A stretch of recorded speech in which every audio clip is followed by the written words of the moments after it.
Hi everyone. Today I am here. I am bringing you guys a very different kind of video और आपकी तो favourite है. आप मुझे कहते रहते हैं कि लाइन में लगो, मुल्क डूब रहा है, तुम रिएक्शन कर रही हो. मतलब तुम लोग मुझे हर तरह के ताने तो देते रहते. इंडियंस बहुत फनी, बहुत हार्ड. हम लोग वीडियो के बारे में बात करने से पहले नीतीश राजपूत के बारे में बात करें. नीतीश राजपूत को मैंने डिस्कवर किया था लास्ट ईयर, और वो भी गर्मियों की स्टार्ट में, क्योंकि उस टाइम पीरियड में बहुत ही ज़्यादा पॉलिटिकल फिलोसफी के बारे में इंटरेस्टेड थी. पाकिस्तानी पॉलिटिक्स में इमरान खान जा रहा है, शहबाज शरीफ आ रहा है. इमरान खान से मैं खुश नहीं थी, और अब जो मुल्क के हालात हैं वो तो आप सबके सामने ही हैं. और मैं इस तरह के सारे लोगों को ना सिर्फ सुनती थी, और मैं पाकिस्तान की पॉलिटिक्स में भी बहुत इंटरेस्ट लेती थी. और मैंने दूसरे चैनल पे बहुत सारी पॉलिटिकल वीडियोस बनाई भी हैं, कुछ डिलीट भी की हैं, और कुछ अभी भी वहाँ पे मौजूद हैं, इमरान खान के बारे में, शहबाज शरीफ के बारे में. तो तब मैंने नीतीश की वीडियोस देखना शुरू की थी. साल के स्टार्ट की मैं बात कर रही हूँ, और उसी टाइम के दरमियान में मैंने एकदम से रैंडम कोक स्टूडियो पाकिस्तान पे रिएक्शन कर दिया था, और मेरा थोड़ा इंटरेस्ट डाइवर्ट हो गया था, जिसका मुझे बहुत फ़ायदा हुआ मेंटली. क्योंकि पॉलिटिकल साइंस में इंटरेस्ट लेने से साइकोलॉजी, पॉलिटिक्स, बाकी सब सब्जेक्ट्स में, सीरियस मैटर्स में इंटरेस्ट लेने से मुझे गुस्सा बहुत ज़्यादा, मुझे बहुत बुरा फील होता है, मुझे बहुत हेल्पलेस फील होता है. क्योंकि जब मैं लोगों को देखती हूँ ना कि बुरे पॉलिटिशियंस के पीछे उनको निकलते हुए रोड पे प्रोटेस्ट करते हुए, और उनको एक बेसिक चीज़ समझ नहीं आ रही कि they all are hungry for power, तो मुझे बहुत गुस्सा आता है. मैं उसको डील नहीं कर सकती. फिर आहिस्ता मैं इस चैनल में बहुत बिजी हो गई थी, और मैंने इंटेंशनली पॉलिटिक्स के साथ कीप अप करना छोड़ दिया, पाकिस्तानी पॉलिटिक्स के साथ.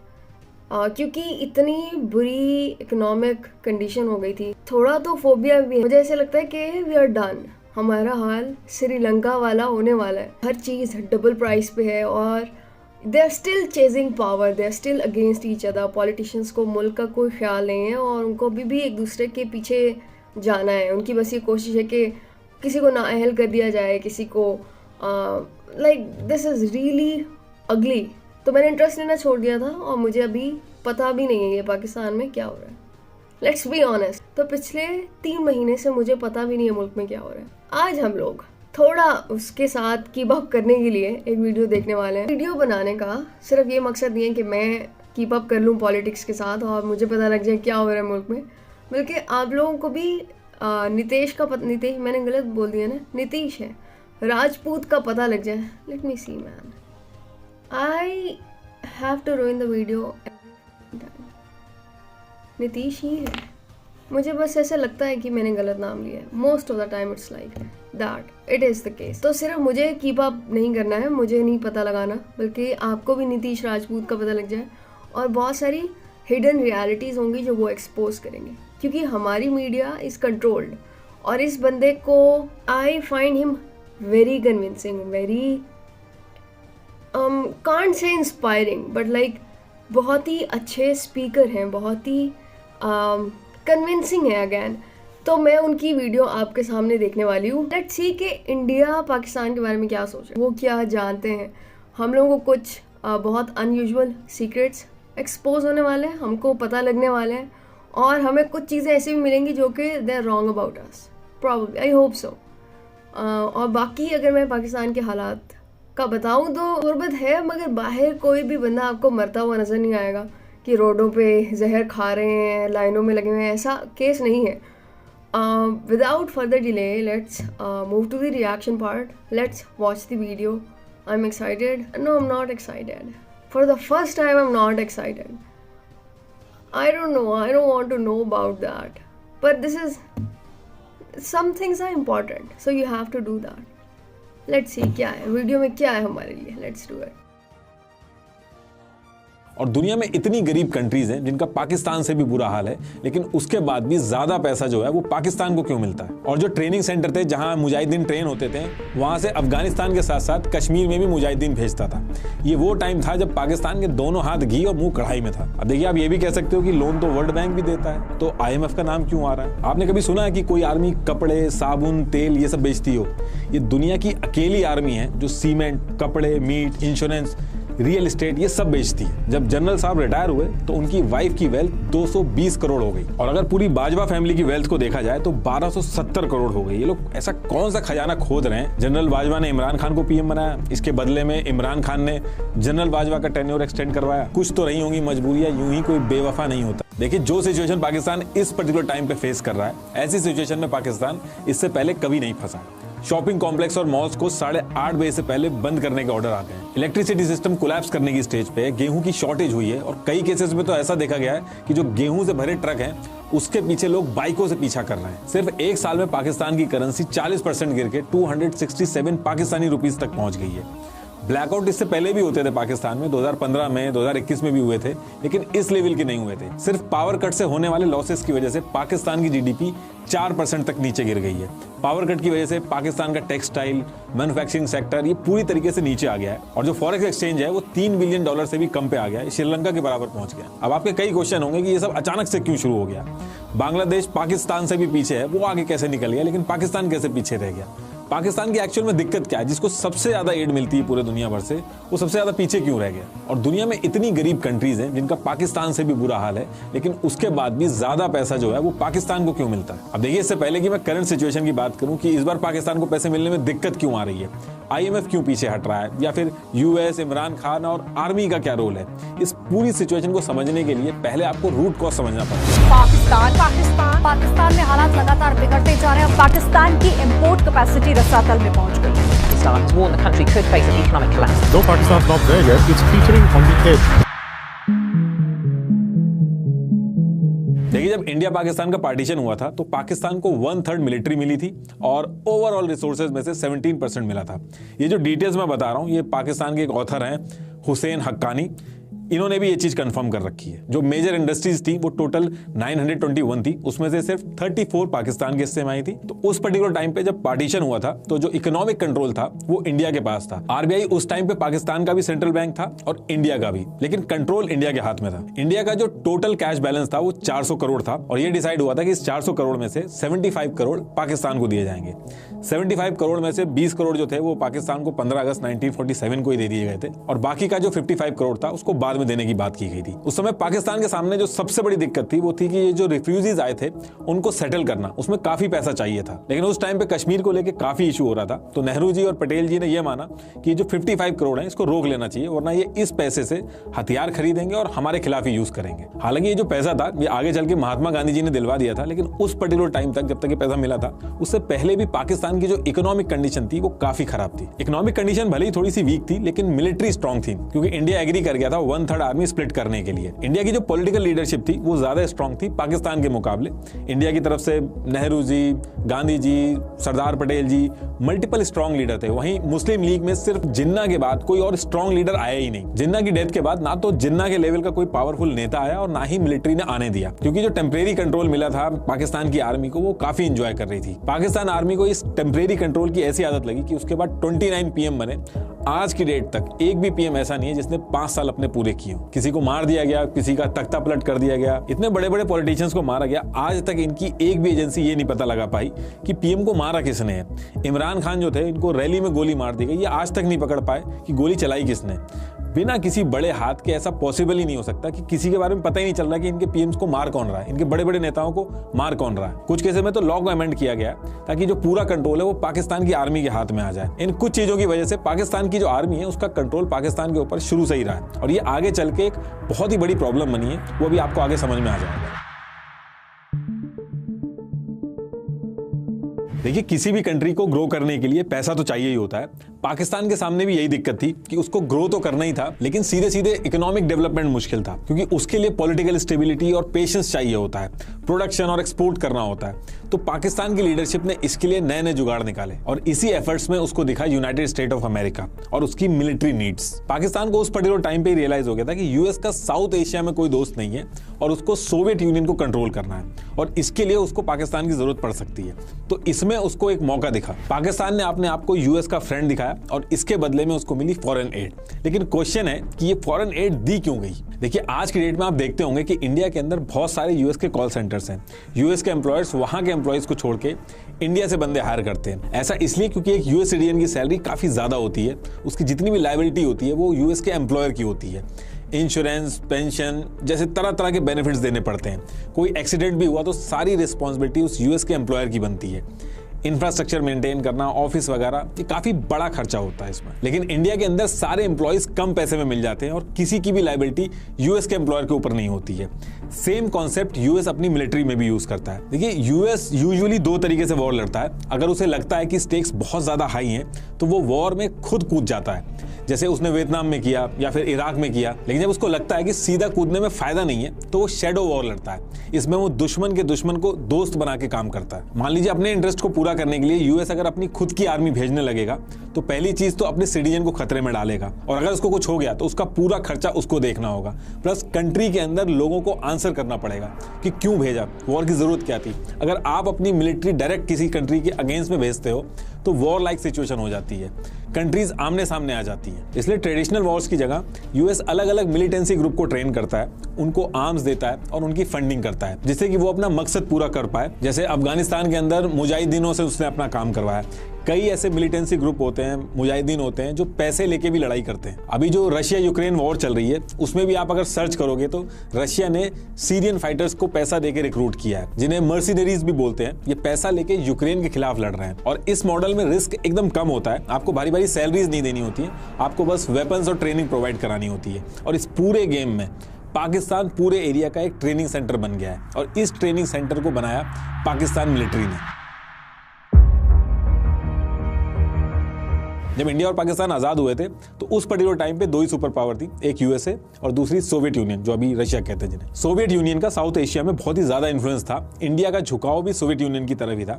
ऐसे में यूएस को पाकिस्तान एक ऑप्शन की तरह देखता था। यूएस अफगानिस्तान में अपना कंट्रोल पाने के लिए सोवियत यूनियन के खिलाफ मुजाहिदीन तैयार करता है और इन सब की ट्रेनिंग का जिम्मा लेता है पाकिस्तान। तो जब सोवियत यूनियन और अफगानिस्तान के बीच में लड़ाई चल रही थी तो उसमें रेदर देन यूएस ने अपनी मिलिट्री उतारने के मुजाहिदीन को रेडी किया। ना तो मुजाहिदीन की जान जाने पे यूएस की कोई जवाबदेही थी और ना ही भारी भारी सैलरी देनी थी, और रिस्क भी बिल्कुल खत्म हो गया था, क्योंकि अगर यूएस की मिलिट्री अफगानिस्तान में उतर के रशिया के खिलाफ लड़ती तो ये वॉर रशिया और यूएस की वॉर में बदल जाती। तो यूएस ने मुजाहिदीनों को वेपन्स दिए, इन सबकी ट्रेनिंग हुई पाकिस्तान में। पाकिस्तान ने हर तरीके से मदद की इन मुजाहिदीन की, इनको ट्रेनिंग करवाई, इनको रूट दिया, इनको खाने पीने और हथियार वगैरह सब सप्लाई करा। इसमें पाकिस्तान के लिए भी फायदा था, क्योंकि बिना कुछ प्रोड्यूस करे या एफर्ट लगाए यूएस से पैसा मिलने लगा था। यूएस ये पैसा कभी एड की फॉर्म में भेजता था तो कभी ह्यूमन राइट्स के बहाने से भेजता था। यूजुअली आप देखोगे तो फॉरेन एड उन देशों को मिलता है या तो जो गरीब हो या किसी क्राइसिस से गुजर रहे हो, जैसे कोई वॉर या फिर नेचुरल डिजास्टर हो। लेकिन पाकिस्तान को एड मिलता था उसकी स्ट्रेटेजिक लोकेशन की वजह से, उसकी यूजफुलनेस की वजह से। इनफैक्ट साल का एक बजट भी फिक्स कर दिया गया था जिसमें बिलियंस ऑफ डॉलर्स आते थे पाकिस्तान को यूएस की तरफ से। लेकिन पाकिस्तान ये जो सेंटर्स थे और ये जो पैसा था और ये जो मुजाहिदीन थे, इनका यूज कश्मीर में भी करने लगा। 1964 तक पाकिस्तान में आने वाली जितनी भी फॉरेन एड्स आती थी ये इनके जीडीपी का 5% का हिस्सा बन गई थी। लेकिन इन सबके बीच में पाकिस्तान ये भूल गया था कि इन सबके बीच में बिना मतलब किसी और की लड़ाई उसने अपने सरदर्दी पे ले ली थी। लेकिन पाकिस्तान की जो जनता थी और गवर्नमेंट थी वो यूएस के इस एड और पाकिस्तान का अफगानिस्तान में हेल्प करने से बिल्कुल खुश नहीं थी। जनता का ये मानना था कि अफगानिस्तान में ये भी हमारे जैसे ही मुस्लिम्स हैं और हम अपने ही भाइयों को मरवा रहे हैं। वहीं गवर्नमेंट इसलिए खुश नहीं थी क्योंकि एड की वजह से मिलने वाला जो पैसा था वो बस आर्मी तक ही पहुंच पाता था, क्योंकि करप्शन की वजह से पैसा नीचे तक पहुंच ही नहीं पाता था और पाकिस्तान का एक्सपोर्ट और प्रोडक्शन इतना कोई खास नहीं था। इसलिए लोगों की जो गालियां होती थी वो पाकिस्तान की गवर्नमेंट को मिलती थी। लेकिन पाकिस्तान की इकोनॉमिक सिचुएशन फिर से खराब तब होती है जब अफगानिस्तान वॉर 1989 में खत्म हो जाती है। ये जो मुजाहिदीन यूएस और पाकिस्तान ने मिलकर ट्रेन किए थे, ये अफगानिस्तान की सरकार को गिरा के तालिबान का राज हो जाता है वहां पे। ये उसामा बिन लादेन वगैरह ये सब यूएस ने उस टाइम पे ट्रेन किए थे और सोवियत यूनियन को बाहर करके यूएस का काम ऑलमोस्ट पूरा हो गया था। ये जो बातें मैं बोल रहा हूँ, ये जो पाकिस्तान के प्रेसिडेंट रह चुके परवेज मुशर्रफ, इन्होंने भी बोली है और ओपनली बोली है। इंटरव्यू अभी भी पड़ा इनका यूट्यूब के अंदर। अफगानिस्तान वॉर के बाद अमेरिका को पाकिस्तान की जरूरत नहीं थी। अब इस चीज का आप अंदाजा इस चीज से लगा सकते हैं कि 1989 में यूएस ने पाकिस्तान को सीधे सीधे $452 मिलियन की एड दी थी, जो 1998 तक घट के $5.4 मिलियन रह गई थी। बांग्लादेश, इंडिया जब एक्सपोर्ट करके अपनी इकोनॉमी को धीरे धीरे आगे बढ़ा रहे थे, तब पाकिस्तान की मिलिट्री एड से खुश हो रही थी। अफगानिस्तान वॉर खत्म होने के बाद पाकिस्तान की जो इकोनॉमी थी उसको काफी नुकसान हुआ और उसके बाद पाकिस्तान को यूएसए ने स्टैंड बाय मोड पर डाल दिया। लेकिन पाकिस्तान की किस्मत फिर चमकती है जब 9/11 अटैक होता है। वर्ल्ड ट्रेड सेंटर में ये अटैक अलकायदा ने करवाया था और यूएस को डर था कि ये अटैक अगर दोबारा नहीं करवाना है तो अलकायदा को पूरी तरीके से खत्म करना होगा। अलकायदा अफगानिस्तान और पाकिस्तान के बॉर्डर पे ऑपरेट करता था और एक बार फिर यूएस को पाकिस्तान की जरूरत पड़ी। इस बार यूएस ने कोएलिशन सपोर्ट फंड बनाया CSF, जिसमें पाकिस्तान को काफी पैसा मिला। 2009 में यूएस ने कैरी लुगर बिल पास किया जिसने पाकिस्तान को $1.5 बिलियन पर ईयर की एनुअल असिस्टेंस देने का प्रपोजल था। लेकिन ये जो पैसा मिलता था इसको पाकिस्तान यूएस के वॉर ऑन टेरर के लिए यूज करने की बजाय अपनी इकोनॉमी को बचाने के लिए यूज करता था, अपनी आर्मी को स्ट्रॉन्ग करता था। और जो ट्रेनिंग सेंटर थे जहां मुजाहिदीन ट्रेन होते थे वहां से अफगानिस्तान के साथ साथ कश्मीर में भी मुजाहिदीन भेजता था। ये वो टाइम था जब पाकिस्तान के दोनों हाथ घी और मुंह कढ़ाई में था। पाकिस्तान आर्मी के ऊपर बाहर से मिलने वाले एड में करप्शन एलिगेशन लगते रहे। यूएस ने भी कहा कि इन्होंने हमारे एड से मिलने वाले पैसे को मिस स्पेंड किया है। और तो और इतने साल कॉन्टिन्यूसली एड देने के बाद भी ये पता चलता है कि ओसामा बिन लादेन पाकिस्तान में ही पकड़ा जाता है। मुल्ला उमर जो मोस्ट वांटेड था उसकी डेथ भी पाकिस्तान के हॉस्पिटल में होती है। डोनाल्ड ट्रंप ने आते ही ये जो एड मिलता था पाकिस्तान को इसको पूरी तरीके से बंद कर दिया और पाकिस्तान की इकोनॉमी जो बबल में थी उसको फिर से एक झटका लगता है। इन सारी चीजों की वजह से पाकिस्तान की इमेज काफी खराब हुई और फॉरेन इन्वेस्टमेंट एकदम से खत्म हो गया। बाहर की कंपनीज इतनी अनस्टेबल जगह पे अपनी कंपनी नहीं लगाना चाहती थी। उनको पता था कि उनको नुकसान होना तय है। इसके अलावा टूरिज्म भी खत्म हुआ। ये बहुत ही बड़ा फैक्टर था पाकिस्तान की इकोनॉमी कोलैप्स होने में। देखिए, पाकिस्तान और इंडिया में कई बार वॉर्स हुई हैं, लेकिन 1971 की वॉर ने पाकिस्तान को काफी वीक किया। ये एक बहुत ही इंटरेस्टिंग कहानी है जिसके ऊपर बहुत सारी बुक्स हैं, लेकिन कुक्कू FM की एक ऑडियो बुक है इंडिया वर्सेस पाक 1971। इसमें बहुत ही डिटेल और आसान तरीके से बताया है इस इवेंट के बारे में। वॉर की शुरुआत से लेकर खत्म होने तक सारी चीजें बहुत ही अच्छे से बताई गई हैं। 69 मिनट्स की इस ऑडियो बुक में 1971 की वॉर के बारे में आपको काफी नॉलेज और क्लैरिटी मिलेगी। देखिए, जब यूएस ने कुछ कदम पीछे लिए तो वहां पे एंट्री हुई चाइना की और फिर यहां पे चाइना ने लोन पे लोन देना स्टार्ट किए और इस वजह से पाकिस्तान की इकोनॉमी जो एक बबल में थी उसका प्रॉपर टेस्ट नहीं हो पाया। दुनिया में अलग अलग तरह के देश हैं, कुछ की इकोनॉमी ऑयल से चलती है, कुछ की इकोनॉमी मैन्युफैक्चरिंग से चलती है या फिर IT सेक्टर से चलती है, कुछ की एग्रीकल्चर से भी चलती है, लेकिन पाकिस्तान की इकोनॉमी एड और लोन से चलती है। पाकिस्तान एक एड डिपेंडेंट कंट्री है। जिस तरीके से पाकिस्तान यूएस के लिए एक स्ट्रेटेजिक लोकेशन है, ठीक उसी तरीके से पाकिस्तान चाइना के लिए भी एक स्ट्रेटेजिक लोकेशन है। इंडिया को टैकल करने में चाइना को बहुत ही आसानी रहती है। इंडिया जब तक पाकिस्तान में उलझा रहेगा, चाइना आराम से रहेगा। यही रीजन है कि चाइना ने पाकिस्तान के अंदर न्यूक्लियर पावर प्लांट बनाने में उसको मदद करी और कई एनालिस्ट तो ये भी मानते हैं कि चाइना ने पाकिस्तान को न्यूक्लियर प्रोग्राम बनाने में भी मदद करी। अब देखिए, अगर आप हमारी वीडियो देखते हैं तो आपको चाइना की जो डेट ट्रैप स्ट्रैटेजी है वो ऑलरेडी पता होगी, लेकिन मैं फिर भी मोटा मोटी बता देता हूँ। चाइना पहले मार्केट रेट से ज्यादा इंटरेस्ट पे लोन देता है, फिर जो लोन आपको बाहर से 30 साल के टेन्योर पे मिलता है उसी को चाइना अप्रॉक्स 15 साल के लिए देता है। उसके बाद जिस चीज के लिए चाइना लोन देता है, मान लीजिए वो कह रहा है कि आपकी कंट्री में हम पावर प्लांट बनाएंगे, तो बनाने से लेके हर चीज में चाइनीज वर्कर और कंपनीज होती हैं। तो जो पैसा वो लोन देते हैं वो उसी देश से कमा के एक बिजनेस करके निकल जाते हैं और ऑन पेपर पे वो लोन एज इट इज बना रहता है और लोन का जो इंटरेस्ट है वो बढ़ता रहता है। इनके क्लॉज में ये पहले से ही मेंशन करवाते हैं कि अगर लोन नहीं दे पाए तो वो जगह चाइना की हो जाएगी। इसी तरीके से श्रीलंका का जो हम्बनटोटा पोर्ट था वो चाइना के पास पहुंच गया। फिर इन्हीं सारी स्ट्रेटेजिक लोकेशन का यूज करके ये उस एरिया में रूल करते हैं। अब आप कहोगे ये जो स्ट्रेटेजी आप बता रहे हो ये तो बच्चे बच्चे को पता है, तो पाकिस्तान के जो लीडर हैं, मिलिट्री है, उनको नहीं पता होगी। तो देखिए, आपने कहावत सुनी होगी कि कुछ तो रही होंगी मजबूरियां, यूं ही कोई बेवफा नहीं होता। तो ये क्या क्या मजबूरियां रही हैं इनकी, जब मैं अभी आगे IMF की बात करूंगा तो उसमें समझाऊंगा। देखिए, चाइना ने पाकिस्तान के साथ मिलकर अपने belt and road initiative BRI के under China Pakistan economic corridor CPEC 2015 में बनाना शुरू कर दिया और ये ग्वादर में भी एक पोर्ट डेवलप कर रहा है और जितना पैसा चाहिए चाइना बहुत ही आराम से दे रहा है। और पाकिस्तान भी खुश है कि IMF से लोन लेने में बहुत ही ज्यादा झिकझिक होती है और चाइना बहुत आराम से दे रहा है। चाइना ने अभी तक $30 बिलियन से ज्यादा पाकिस्तान को लोन दिया है और कुछ भी वापस नहीं आया। चाइना को भी पता है कि वो पैसा वापस नहीं आएगा, लेकिन स्ट्रेटेजिक लोकेशन में एडवांटेज उसको मिल रहा है। यहाँ वही सेम डेट ट्रैप वाला मॉडल चलता है। सारे वर्कर्स, कंपनीज वगैरह चाइना से ही आएंगे। ये जो चीज मैं आपको बता रहा हूँ, ये इमरान खान ने भी शुरू में अपनी जनता को समझाने की कोशिश की थी और उसका जब टाइम आया था तो उस टाइम पे उसने काम भी रुकवा दिया था CPEC का।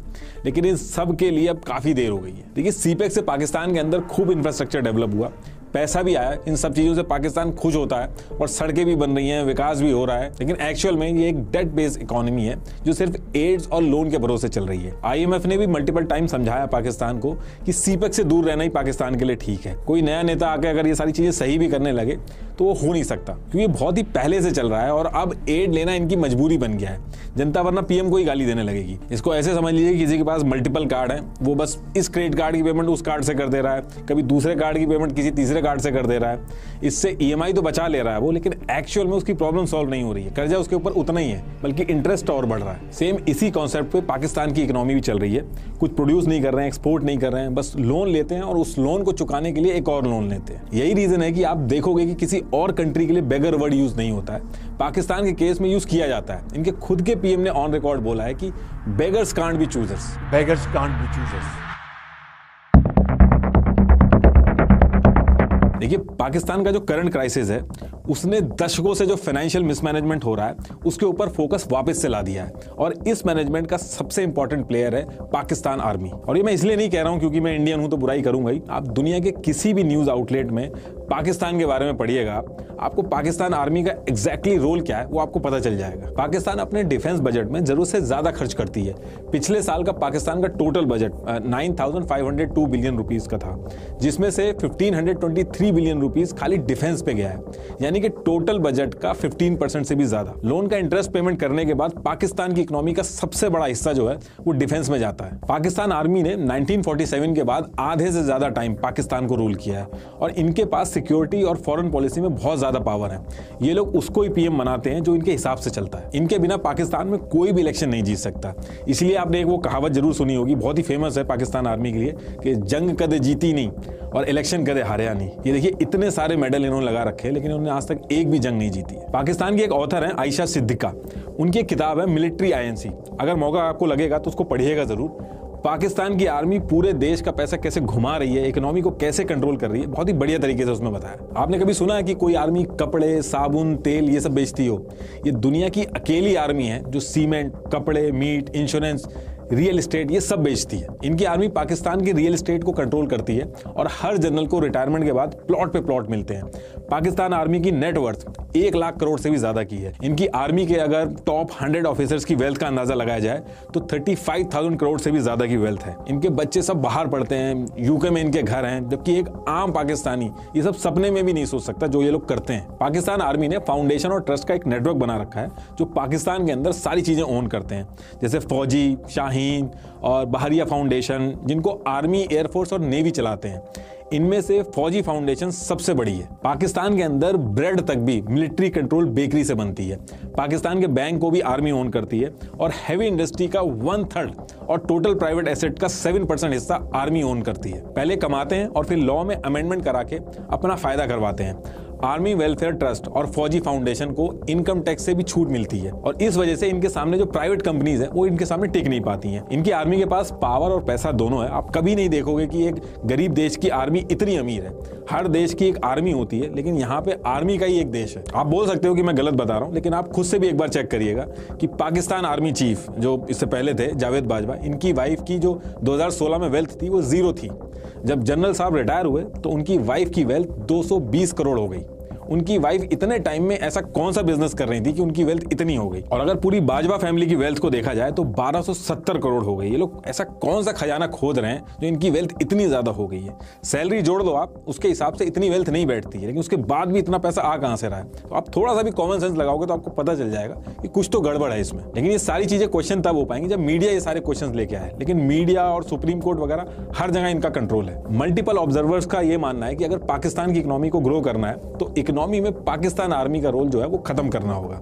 लेकिन इस डायरेक्शन में अगर कोई छोटा सा भी एफर्ट होता है तो उसको वहीं पे फेल कर दिया जाता है, उसको वहीं रोक दिया जाता है, क्योंकि इसकी वजह से पाकिस्तानी बिजनेसेस ग्लोबली कंपटीशन में नहीं आ पा रहे हैं, और इनका जितना भी प्रॉफिट होता है वो सारा आर्मी के जनरल्स, रिटायर्ड जनरल्स को ट्रांसफर होता रहता है। पाकिस्तान आर्मी पाकिस्तान के सबसे बड़े रियल एस्टेट डेवलपर हैं। इनके पास 50 से ज्यादा हाउसिंग प्रोजेक्ट हैं, जिसमें इस्लामाबाद में 16,000 एकड़, कराची में 12,000 एकड़ की जमीन है जो इनको पाकिस्तान गवर्नमेंट से फ्री ऑफ कॉस्ट में मिली है। हायर अथॉरिटी में कोई भी हो जो भी इनके हिसाब से नहीं चलता उसको ये लात मार के निकाल देते हैं। पाकिस्तान के अंदर आर्मी की हेल्प से ही पीएम बनता है, और जब पीएम बन जाता है तो वो आर्मी चीफ के हिसाब से ही चलता है। जनरल बाजवा ने इमरान खान को पीएम बनाया, इसके बदले में इमरान खान ने जनरल बाजवा का टेन्योर एक्सटेंड करवाया। लेकिन दिक्कत तब हुई जब जनरल बाजवा का टेन्योर खत्म हो रहा था और जनरल बाजवा अपने हिसाब से ही अपना आर्मी चीफ रखना चाहते थे। वो सैयद असीम मुनीर को अपना आर्मी चीफ बनाना चाहते थे। लेकिन इमरान खान के सामने भी दिक्कत थी। उनको ये पता था कि अगर सैयद असीम मुनीर आर्मी चीफ बनेंगे तो अगले इलेक्शन में वो उनको सपोर्ट नहीं करने वाले हैं। इसलिए जनरल बाजवा के खिलाफ जाके इमरान खान ने जनरल फैज को आर्मी चीफ बनाने की वकालत करी। इस सब के बीच में जनरल बाजवा ने इमरान खान को हटा के शरीफ को पीएम बनवा दिया और शरीफ ने आसिम मुनीर को आर्मी चीफ बना दिया। और ये जो सारी चीजें मैं बता रहा हूँ ये अभी पिछले साल ही हुई हैं, और इन सब चीजों की वजह से पॉलिटिकल इनस्टेबिलिटी आ गई है। और ऊपर से 2022 में फ्लड भी आ गया था। 1/3 पाकिस्तान पूरा डूब गया था। करीब $30 बिलियन के अराउंड नुकसान हुआ था, जिसने पाकिस्तान की कमर तोड़ दी थी। पाकिस्तान में जो ब्लैकआउट्स हो रहे हैं उसके पीछे भी चाइना ही है। इन्होंने सीपेक पे जब काम रुकवा दिया था तो चाइना थोड़ा सा नाराज हो गया था, और चाइना ने सीपेक प्लान में जो पावर प्लांट्स थे उनको बंद करा दिया था क्योंकि पेमेंट का कुछ इशू हो गया था। अगर सीपेक पे काम चल रहा होता तो चाइना कभी ऐसा नहीं करता। अब क्योंकि पावर प्लांट की शॉर्टेज है, इसलिए बचे हुए पावर प्लांट पे लोड बढ़ गया और पावर कट हो रहा है। अब बिना इलेक्ट्रिसिटी के तो देश नहीं चल सकता है। अब या तो बाहर से लोन मिले, कोई एड मिले, और अगर ऐसा नहीं हो पाता है तो कोई भी नेता आएगा, उसकी मजबूरी बन जाएगा सीपेक के ऊपर काम शुरू करवाना। डे बाय डे जो पाकिस्तान की सिचुएशन है वो कंट्रोल से बाहर जा रही है। पाकिस्तान के अंदर सब्सिडाइज गेहूं लेने के लिए अफरा तफरी मची हुई है। लोग लंबी लंबी लाइनें लगा के खड़े हुए हैं, गेहूं के ट्रक्स के पीछे भाग रहे हैं, और इस वजह से काफी जगहों पे भगदड़ मच गई है। हालात ऐसे हो गए हैं कि कई लोगों की जान तक चली गई है। पिछले साल जब रशिया और यूक्रेन की वॉर स्टार्ट हुई थी तो दुनिया भर के अंदर फूड क्राइसिस आ गया था।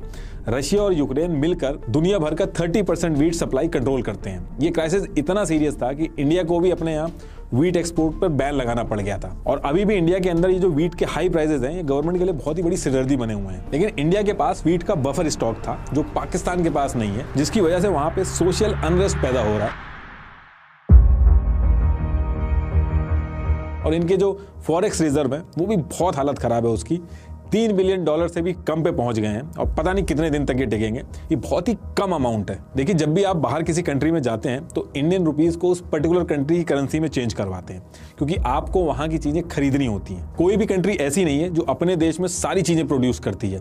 अब जैसे गाड़ियां चलानी है, मशीनरी यूज करनी है तो ऑयल की जरूरत होगी। अगर आपकी कंट्री में ऑयल प्रोड्यूस नहीं होता है तो आपको बाहर से एक्सपोर्ट करना होगा, और अगर बाहर से चीजें खरीदनी है तो आपको बाहर की करेंसी की जरूरत होगी। जैसे आप जब किसी देश में जाते हैं तो वहां जाने से पहले अपने पास करेंसी रखते हैं, ऐसे ही कंट्री अपने फॉरेक्स रिजर्व मेंटेन करती है, जिसमें वो चीजें रखती है जिसकी इंटरनेशनल मार्केट में वैल्यू होती है, जैसे गोल्ड, यूएस डॉलर, बॉन्ड्स वगैरह, ये सारी चीजें रखी जाती हैं। अब इन सब की जगह अगर मान लो कि आप पाकिस्तानी रुपये अपने फॉरेक्स रिजर्व में रखोगे तो उसका कोई फायदा नहीं होगा। अब आप मार्केट में जाके पाकिस्तानी डॉलर दोगे तो वो कहेगा कि इसका मैं क्या करूंगा, ये पाकिस्तान के अलावा कोई लेगा नहीं, और पाकिस्तान जो एक्सपोर्ट करता है वो मेरे किसी काम का नहीं है। पाकिस्तान में टेक्सटाइल और डोंकीज जो है वो बल्क में एक्सपोर्ट होते हैं, तो इसलिए कंट्रीज अपने फॉरेक्स रिजर्व में डॉलर्स और गोल्ड वगैरह रखती हैं जो ऑल ओवर वर्ल्ड में एक्सेप्टेड हो, ताकि देश की जरूरतें डेली बेसिस पे पूरी हो सके। आप सुनते होंगे कि इतने दिन का फॉरेक्स रिजर्व बचा है, तो इसका यही मतलब होता है। तो ये बहुत ही बड़ी दिक्कत है पाकिस्तान के लिए। अब पाकिस्तान की हालत एक तो वैसे ही कमजोर थी, उसके ऊपर से रशिया और यूक्रेन की वॉर बीच में आ गई। अब पाकिस्तान के भी जो फॉरेक्स रिजर्व है उसका जो मेजर हिस्सा है वो ऑयल और गैस प्रोडक्ट खरीदने में जाता है। लेकिन जब से ये वॉर शुरू हुई है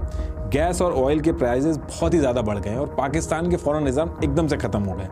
इंडिया इसलिए बच गया क्योंकि इंडिया को रशिया ने डिस्काउंटेड रेट पे ऑयल दिया, लेकिन पाकिस्तान को गल्फ कंट्रीज से महंगे में ऑयल खरीदना पड़ा। अब पाकिस्तान के पास दो ऑप्शन है, या तो कोई कंट्री इनको लोन दे या फिर कोई एड दे, किसी तरीके से हेल्प करे, या फिर ये IMF के पास जाए। IMF से भी ये लोग 13 बार लोन ले चुके हैं और एक बार भी नहीं लौटाया। एक गवर्नमेंट को लोन देना पूरी दुनिया में सबसे सेफेस्ट माना जाता है, लेकिन पाकिस्तान के केस में ऐसा नहीं है। यहाँ पे लोन देना खतरे से खाली नहीं है क्योंकि वापस नहीं मिलता।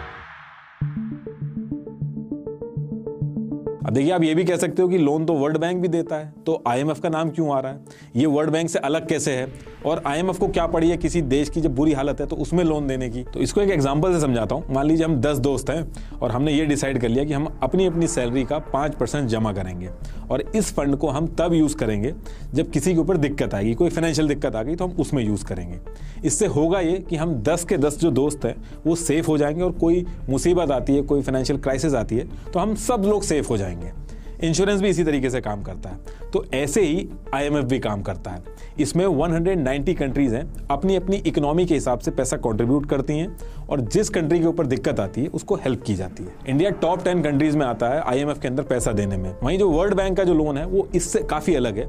वर्ल्ड बैंक का जो लोन होता है वो कंट्रीज अपनी ग्रोथ के लिए लेती हैं। मान लो मेरी एक कंपनी है, अब मैंने सोचा कि कंपनी को ग्रो करना है, मुझे बाकी सिटीज़ में भी ले जाना है, उसको आगे बढ़ाना है, तो इसके लिए जो मुझे लोन मिलेगा वो वर्ल्ड बैंक से मिलेगा। और अगर मैं किसी मुसीबत में फंसता हूँ तो वो IMF वाला कॉन्सेप्ट चलेगा, IMF से लोन मिलेगा। कई डेवलप्ड देश भी वर्ल्ड बैंक से लोन लेते हैं, जैसे इंडिया ने लिया था, लेकिन ये ग्रोथ के लिए मिलता है। जैसे इंडिया ने $245 मिलियन का लोन लिया था, वर्ल्ड बैंक से लिया था इन्होंने रेलवे के प्रोजेक्ट के लिए। अब रेलवे से जैसे जैसे इंडिया कमाएगा वो उसको वापस कर देगा। ये एक तरह से बिजनेस के लोन की तरह काम करता है। वही IMF की एंट्री तब होती है जब किसी कंट्री का बुरा टाइम चालू होता है, और IMF जो लोन देता है उससे पहले शर्तें रखता है कि लोन तो देंगे लेकिन उससे पहले अपनी कंट्री में आपको कुछ चीजें चेंज करनी होगी। और IMF एक साथ लोन नहीं देता। अगर आप एग्जाम्पल के तौर पे मान लो कि 1 लाख रुपए हैं तो उसको वो 2-3 साल में धीरे धीरे करके देगा, और वो तब देगा जब आप उसके बताए हुए रूल्स फॉलो करोगे। जैसे पाकिस्तान के अंदर IMF ने ये सारे रूल्स फॉलो करने को बोले हैं, लेकिन पाकिस्तान ने ये जो रूल्स हैं वो फॉलो नहीं किए हैं, और IMF इस बार इनको काफी परेशान कर रहा है लोन देने में।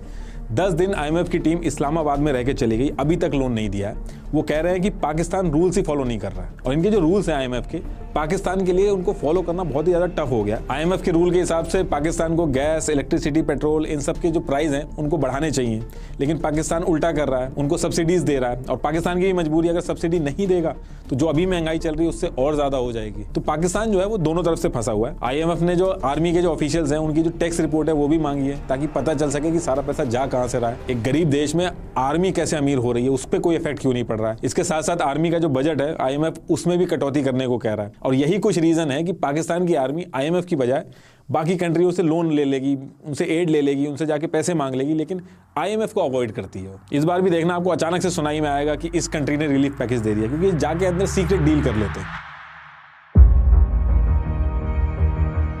दूसरी चीज़ इसमें यह भी है कि जो पाकिस्तान की गवर्नमेंट है वो चाहती है कि इंडिया से रिलेशन सुधरें, क्योंकि तभी ट्रेड होगा, तभी पॉलिटिकल स्टेबिलिटी आएगी। लेकिन पॉलिटिकल एनालिस्ट जो हैं वो ये मानते हैं कि पाकिस्तान आर्मी कभी नहीं चाहती कि इंडिया से रिलेशन सुधरें, क्योंकि अगर इंडिया से रिलेशन सुधर गए तो ये जो हज़ारों करोड़ का बजट लिया जाता है आर्मी के नाम पर, उस पर क्वेश्चन उठेंगे। इसलिए आप नोटिस करोगे जब भी दोनों देश के बीच में कोई ट्रीटी होती है या कोई नज़दीकियाँ आती हैं या कोई बातचीत शुरू होती है तो अचानक से टेररिस्ट अटैक हो जाता है। 2008 में पाकिस्तान के फॉरेन मिनिस्टर बातचीत करने दिल्ली आए, मुंबई में टेररिस्ट अटैक हो गया। 2016 में मोदी जी पाकिस्तान नवाज शरीफ से मिलने गए, उसके आते ही 1 हफ्ते के अंदर पठानकोट में टेररिस्ट हमला हो गया। पाकिस्तान के प्रेसिडेंट आसिफ अली जरदारी ने कहा था कि हम इंडिया के साथ no first use policy accept करना चाहते हैं, यानी कि अगर वॉर हुई तो पहले हम न्यूक्लियर वेपन यूज नहीं करेंगे। जैसे ये बात बोली गई, जैश ए मोहम्मद ने टेररिस्ट हमला कर दिया। पाकिस्तान के PM नवाज शरीफ और इंडिया के PM अटल बिहारी वाजपेयी जी 1999 में जब लाहौर डिक्लेरेशन साइन किया था इन्होंने, तो जो उस टाइम के आर्मी चीफ थे परवेज मुशर्रफ, उन्होंने बिना अपने PM को बताए कारगिल का हमला प्लान किया और उसको एग्जीक्यूट भी कर दिया, और बाद में तख्ता पलट करके PM को हटा दिया। पाकिस्तान की जो जनता है उसको बहुत ही अलग लेवल पे लूटा गया। इनके जो चीफ जस्टिस है उन्होंने डैम के नाम पे पैसा इकट्ठा कराया। आतिफ असलम जो सिंगर है उन्होंने भी इसमें डोनेट किया था। वो डैम बना ही नहीं और उसका पैसा सारा जेब में चला गया। PIA पाकिस्तान इंटरनेशनल एयरलाइन, इनका एक सीनियर ऑफिसर था, वो यूरोप में जाके इनका प्लेन ही बेचा है। तो मतलब जितने भी डिपार्टमेंट है, जितनी भी पाकिस्तान की जनता है, उसको हर तरफ से लूटा जा रहा है। देखिए पाकिस्तान की जो करंट सिचुएशन है वो किसी लोन या फिर किसी एड से नहीं सुधरेगी। लॉन्ग रन में पाकिस्तान की जो सिचुएशन है वो आर्मी से हट के जब चीजें पॉलिटिशियंस के हाथ में जाएंगी तभी सुधर पाएगी। लास्ट में एक बार फिर से आपको बता दूं कि कुक्कू FM की ऑडियो बुक इंडिया वर्सेस पाक 1971 का लिंक मैंने डिस्क्रिप्शन बॉक्स में दे दिया, एक बार आप जरूर सुनिएगा, काफी डिटेल में चीजें बताई गई हैं। Thank you. I really don't know what to say. I liked the video, I enjoyed it. It was very informative. बहुत ही ज़्यादा चीज़ों के बारे में बात की गई है, और स्पेशली पाकिस्तानी आर्मी को टारगेट किया गया है, और वो टारगेट मैं नहीं कर सकती क्योंकि फिर मैं जेल में आपको मिलूँगी। मुझे नहीं मरना, मुझे नहीं जाना जेल। हम लोग बात नहीं कर सकते openly, we don't have that freedom. कुछ लॉ भी पास हो चुका है अब, तो आपको फ़ाइन भी किया जाता है, आपको जेल में भी डाला जाता है। तो मुझे खुशी होगी अगर पाकिस्तानी ये वीडियोस देखें और गौर से सुने, गौर से समझें। और इन्होंने, मुझे सबसे अच्छी बात पता है क्या लगी, इन्होंने सारे पाकिस्तानी ऑथर्स का रेफरेंस दिया है। आयशा सिद्दीकी की किताब का रेफरेंस दिया, मुशर्रफ की वीडियोस का रेफरेंस दिया। मुशर्रफ के बारे में मैं ये बता देती हूँ कि इंशाल्लाह डेमोक्रेसी, मो एक पाकिस्तानी डॉक्यूमेंटेरियन है, उनकी एक डॉक्यूमेंट्री है जिसका नाम है इंशाल्लाह डेमोक्रेसी, जो कि बेस करती है मुशर्रफ का थ्रू आउट जो पीरियड था जिसमें उन्होंने रूल किया, और उसके बाद का टाइम पीरियड जो उन्होंने जेल में गुजारा और दुबई में गुजारा। तो बहुत ही इंफॉर्मेटिव है, वो भी बहुत ही इम्पॉर्टेंट है, बहुत ही डिफरेंट नज़रिया देती है, बहुत ही अनटोल्ड बातें बताई जाती हैं उस डॉक्यूमेंट्री में, और परवेज़ मुशर्रफ खुद अपने मुंह से काफ़ी चीज़ें कन्फेस करता है। तो मैं आपको रिकमेंड करूँगी आप ज़रूर देखो इंशाल्लाह डेमोक्रेसी। हम बात ये कर रहे थे कि मुझे इनके रेफरेंस बहुत अच्छे लगे, और जिस तरह से इन्होंने IMF को, वर्ल्ड बैंक को समझाया है, कोल्ड वॉर को समझाया है, अमेरिका का रोल, चाइना का रोल समझाया है, मुझे बहुत अच्छा लगा। बहुत ही बेसिक तरीके से एक आम बच्चे को, आम माइंड को समझाने की कोशिश की है। एक कॉमन ह्यूमन बीइंग के लिए ये वीडियो है, कॉमन पाकिस्तानी के लिए है। एज अ पाकिस्तानी अगर आप मुझसे पूछो तो मैं इसको किस तरह से बोलूँ, मगर मैंने ये बहुत पहले दिन से ये स्टांस रखा है कि इवन इंडिया की आर्मी, इंडिया के पॉलिटिशियंस और पाकिस्तान के पॉलिटिशियंस और पाकिस्तान की army, they don't want both the countries to unite. India और पाकिस्तान अगर यूनाइट हो जाएंगे, फिर मेन मुद्दे पे जिस पे ये पैसे ज़ाया करते हैं, अपना टाइम ज़ाया करते हैं, अपना स्पीच ज़ाया करते हैं, मीडिया टाइम ज़ाया करती है अपना, वो ख़त्म हो जाएगा। ये ऐसे ही है जैसे किसी के घर में चोरी हो और चोर अगर पकड़ा जाए तो मामला ख़त्म है, फिर आपको मूव ऑन करना है किसी और काम में।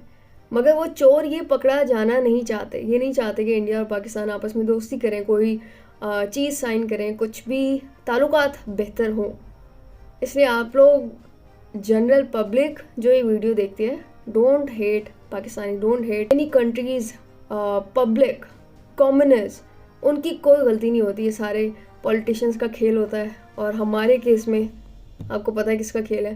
That is it. मैं वीडियो ख़त्म करूँगी यहाँ पे, और देखते हैं इस पर आपका कैसा रिस्पॉन्स आता है। मैं इसमें ये भी नहीं कहना चाह रही कि spread love and positivity, I don't know. Good night. या बाय। आई होप हालात थोड़े बेहतर हो जाए। I don't know man, I am hopeless. I am pretty negative about our politicians, our military.